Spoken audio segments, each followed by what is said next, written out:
to keep the system running, they need to print more money. And that means that overall stock markets will go higher. You might not see them outperforming other assets like gold or Bitcoin. And of course, within the stock market, you will have certain stocks performing much better than others. But generally speaking, if we are on the road to a cracker boom and hyperinflation over the next few years, stock market should go up. Florian Grummes, a renowned economist, had a lot to say about the current economic climate and the potential for a crack-up boom. According to him, a crack-up boom involves a recession in the real economy and a collapse in the monetary system due to the continual credit expansion and resulting unsustainable rapid price increases. He emphasized that excessive expansion of the monetary base and out-of-control inflation expectations are key features of a crack-up boom, which ultimately leads to hyperinflation and the abandonment of the currency. Grummes pointed out that inflation expectations have already started to change as people are considering buying things now rather than waiting for prices to increase further. He also discussed the response to the recent banking crisis, which was to print more money and flood the system with liquidity. Grummes predicted that there might be one more interest rate hike, but ultimately, interest rates will be lowered again because of the problems in the markets. Grummes provided historical examples of crack-up booms such as the German hyperinflation in 1923 and the bank run in America, which led to printing more money to save the financial system. He argued that the amount of money necessary to be printed is getting bigger and bigger, and the response to any stress in the system is to print more money. When asked about what a crack-up boom scenario would mean for asset prices, Grummes suggested that overall stock markets would go higher because the system needs to keep running, but they might not outperform other assets like gold or Bitcoin. Grummes also talks about dollarization and ECB monetary policies. Let us now get into the video as Grummes breaks down these topics.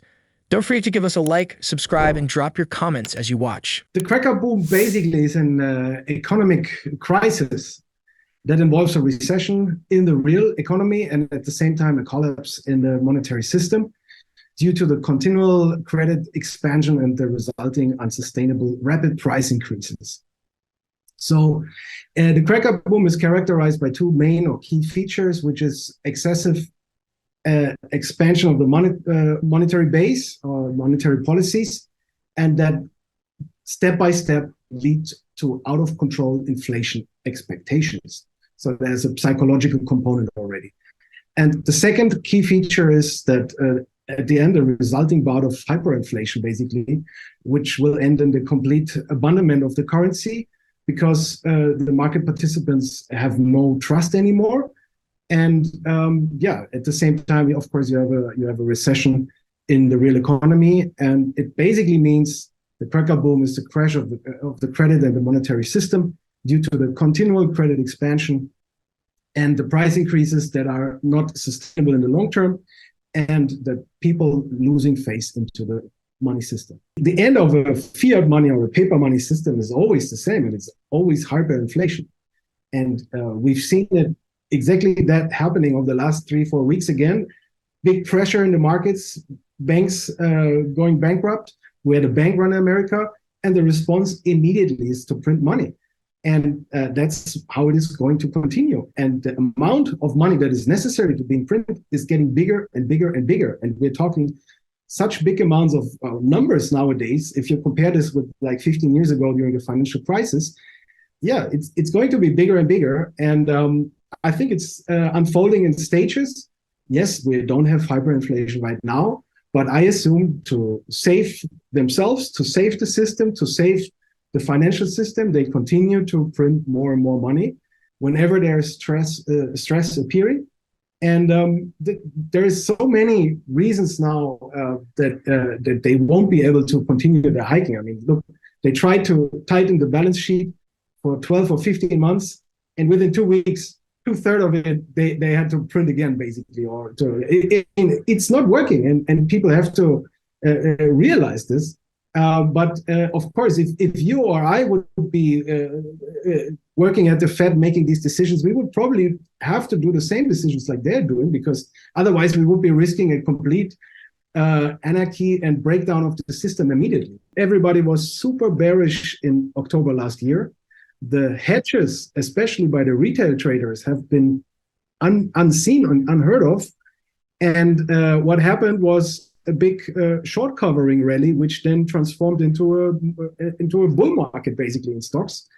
And now the latest numbers again show that the retail investors and traders have once again ramped up their hedges and their shorts to protect their stock market positions, which again tells me that markets will not crash. They will not go down. Instead, much more likely they will go sideways or higher from here, probably even higher from here, because yeah, if everybody's short, the opposite will happen. And I think smart money, you have to be careful. There's also lots of indicators that could be misleading, but generally speaking, I think that smart money is rather buying than selling, while the dump money, so to speak, is rather hedging and buying shorts. And of course, if you're short and the market is not going down, you have to cover, and that means you will be the next buyer driving the market higher.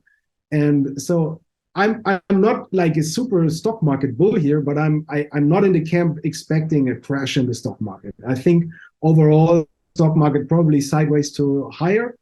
And yes, you will have the typical volatility and very likely a few weeks or months. Typically, seasonality wise, it's going to be August, September, a little bit more challenging time for the stock markets. But overall, I think given that the market, that the Fed basically has already turned around, even though they're not saying it, but you have to look at their actions. Grummes also spoke about the global trading dominance of the US dollar and the potential for other currencies to surpass it in the future.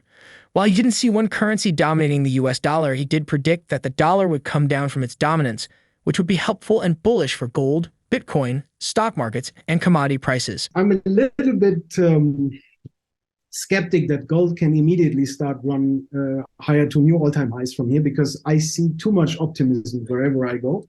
Wherever I look, whatever I read, everybody's bullish. Everybody's expecting new all-time highs right now. I wouldn't be surprised if it takes a little bit longer and maybe we have one more pullback, let's say 1900, 1920 over the next few weeks or months.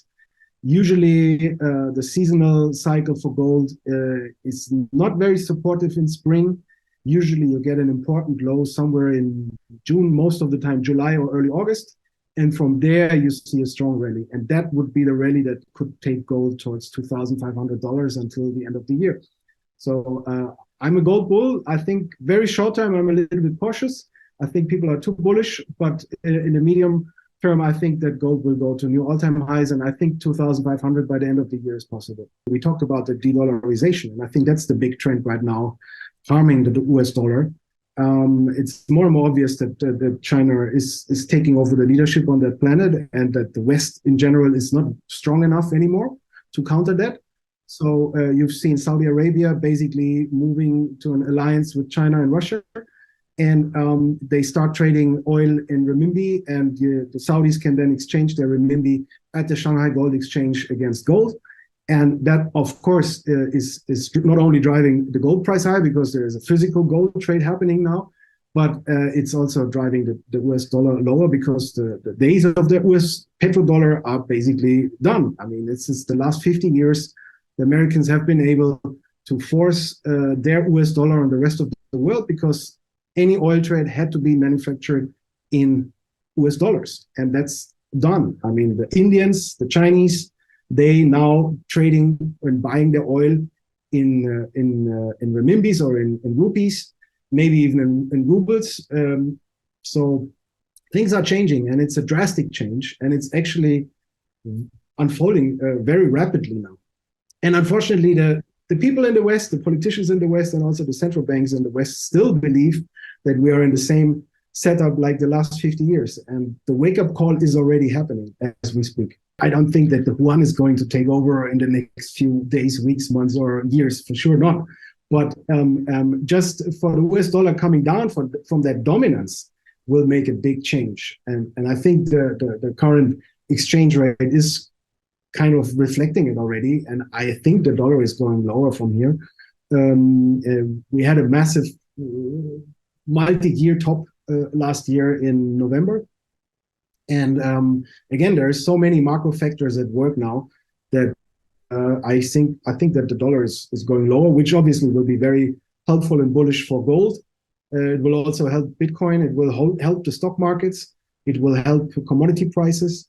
But of course, if you do your trade, if you do your investments, if you do your business in US dollar nominated currency, then at some point you will questioning if this is the right currency for you to continue to work with, right? If you see that it's constantly losing value, similar to what Europeans experienced last year. I mean, if you were running a business in Europe in euros, having your cost base in dollars, and the euro got weaker and weaker, and in the end, if you did the calculation against the beginning of the year, your euros were down 10% or even more.